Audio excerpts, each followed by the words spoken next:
Assalamualaikum warahmatullahi wabarakatuh. Saya Andres Surya Rahman dengan NIM 241222106 dari Universitas Ma'arif Hasyim Latif Sudarjo.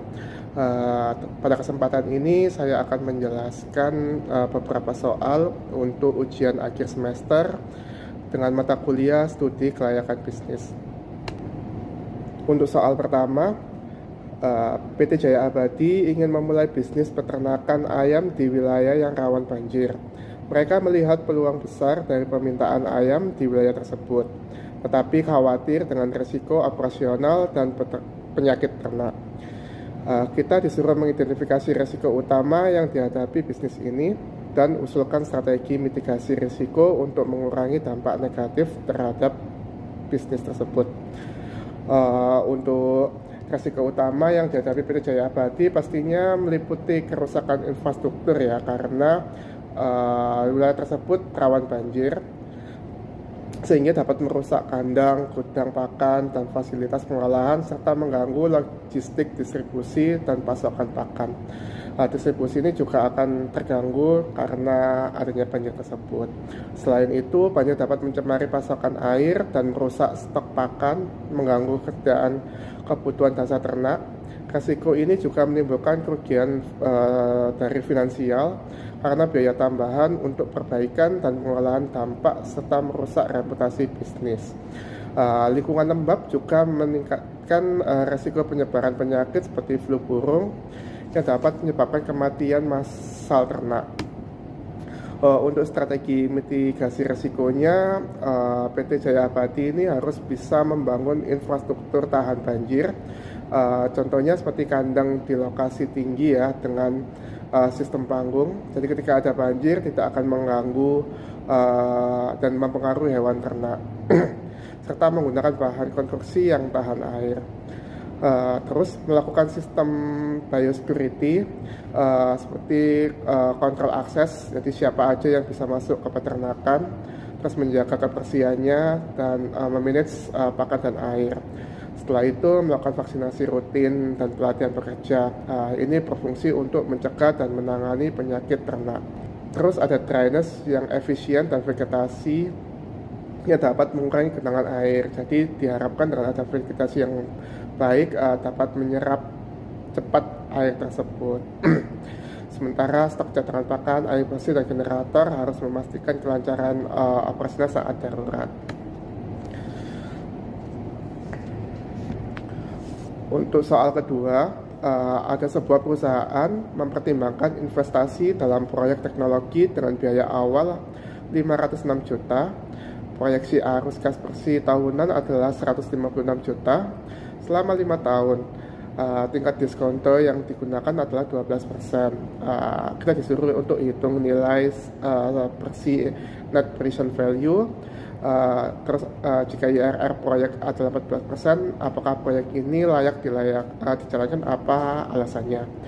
Untuk jawabannya, untuk mencari net present value itu ada rumusnya, yaitu perkiraan nilai arus kas dibagi 1 ditambah tingkat diskontonya, terus pangkat periode waktu, terus dikurangi jumlah investasi awal. Karena ada 5 tahun, jadi kita cari dulu per tahunnya. Untuk tahun pertama, nilai arus kasnya 156 juta dibagi 1, terus ditambah tingkat diskontonya 12%, yaitu 0,12, pangkat 1 karena tahun pertama. Hasilnya adalah 139.285.714. Nah, untuk tahun kedua didapat 124.800.000. Untuk tahun ketiga 111.428.571. Untuk tahun keempat 99.363.057. Dan tahun kelima 88.836.363. Untuk NPV-nya kita jumlahkan dari tahun 1 sampai tahun 5.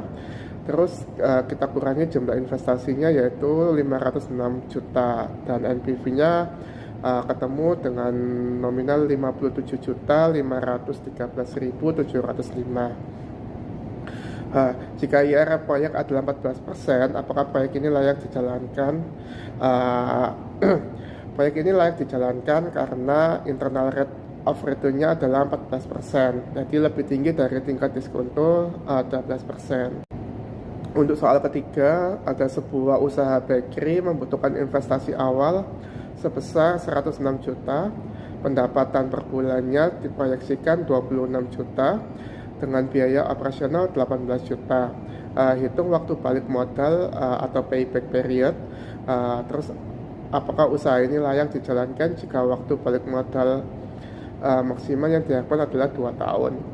Untuk jawabannya, untuk mencari payback period, rumusnya adalah investasi awal dibagi laba bersih per bulan. Kita cari laba bersihnya terlebih dahulu dengan rumus pendapatan per bulan dikurangi biaya operasional. Pendapatan per bulannya 26 juta, terus dikurangi biaya operasionalnya 18 juta, ketemunya adalah 8 juta. Payback periodnya adalah investasi awalnya 106 juta, kita bagi laba bersihnya 8 juta, ketemunya adalah 13 bulan. Apakah usaha ini layak dijalankan jika waktu balik modal maksimal yang diharapkan adalah 2 tahun? Perusahaan ini layak untuk dijalankan karena waktu balik modalnya itu cuma 13 bulan, yaitu sekitar 1 tahun 1 bulan. Jadi jauh lebih cepat daripada waktu maksimal yang diharapkan tadi, yaitu 2 tahun. Untuk soal keempat, ada sebuah bisnis catering memiliki biaya tetap 56 juta per bulan dan biaya variabelnya Rp25.000 per porsi, terus harga jual per porsinya adalah Rp50.000. Berapakah jumlah porsi yang harus dijual untuk mencapai break even point? Jika rata-rata penjualan per bulan adalah 2.000 porsi, apakah bisnis ini menguntungkan? Untuk jawabannya, untuk mencari break even point, rumusnya adalah biaya tetap dibagi harga jual per porsi dikurangi biaya variabel per porsi. Untuk biaya tetapnya tadi adalah 56 juta dibagi harga jualnya tadi 50.000, kita kurangi biaya variabelnya 25.000. Jadi 56 juta kita bagi 25.000, hasilnya adalah 2.240 porsi. Jika rata-rata penjualan per bulan adalah 2.000 porsi, apakah bisnis ini menguntungkan? Pastinya sangat rugi ya. Kalau penjualan rata-ratanya hanya 2.000 porsi per bulan, bisnis ini pasti rugi karena perusahaan itu harus menjual lebih dari 2.240 porsi untuk mulai menghasilkan keuntungan. Untuk soal yang terakhir, soal kelima, ada sebuah perusahaan minuman herbal ingin membangun pabrik di luar kota. Mereka memiliki 2 pilihan lokasi. Untuk lokasi pertamanya itu lokasi A. Untuk pilihannya, lokasi A dekat dengan pemasok bahan baku tetapi jauh dari pasar utama. Dan untuk pilihan keduanya yaitu lokasi B, jauh dari pemasok bahan baku tetapi dekat dengan pasar utama. Faktor apa aja yang perlu dipertimbangkan dalam memilih lokasi ini? Berikan rekomendasi berdasarkan kelebihan dan kekurangan masing-masing lokasi. Untuk jawabannya, untuk memilih lokasi pabrik, perusahaan perlu mempertimbangkan beberapa faktor penting ya. Yang pertama yaitu biaya transportasi menjadi faktor utama, di mana lokasi A yang dekat dengan pemasok bahan baku akan mengurangi biaya pengiriman bahan baku, namun biaya pengiriman produk jadi ke pasar akan lebih tinggi.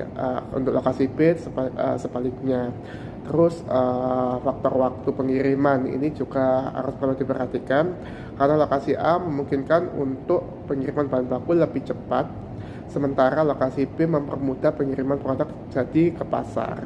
Akses ke pasar pun dan permintaan juga berperan, di mana lokasi A jauh dari pasar utama dan memerlukan distribusi lebih luas, sedangkan lokasi B memungkinkan respon cepat terhadap permintaan pasar. Untuk tenaga kerja juga harus dipertimbangkan, di mana lokasi A mungkin memiliki akses terbatas ke tenaga kerja, sementara lokasi B menyediakan akses lebih baik meskipun biaya tenaga kerja lebih tinggi. Untuk rekomendasi, jika perusahaan ini lebih mengutamakan kecepatan pengiriman produk ke pasar, terdapat mengelola biaya bahan baku yang lebih tinggi, lokasi B ini bisa menjadi pilihan yang lebih baik. Sebaliknya, jika perusahaan ingin meminimalkan biaya bahan baku dan siap menghadapi tantangan logistik untuk pengiriman produk, lokasi A dapat menjadi pilihan. Itu tadi jawaban dari saya. Semoga bisa dikoreksi jika ada kesalahan. Terima kasih. Wassalamualaikum warahmatullahi wabarakatuh.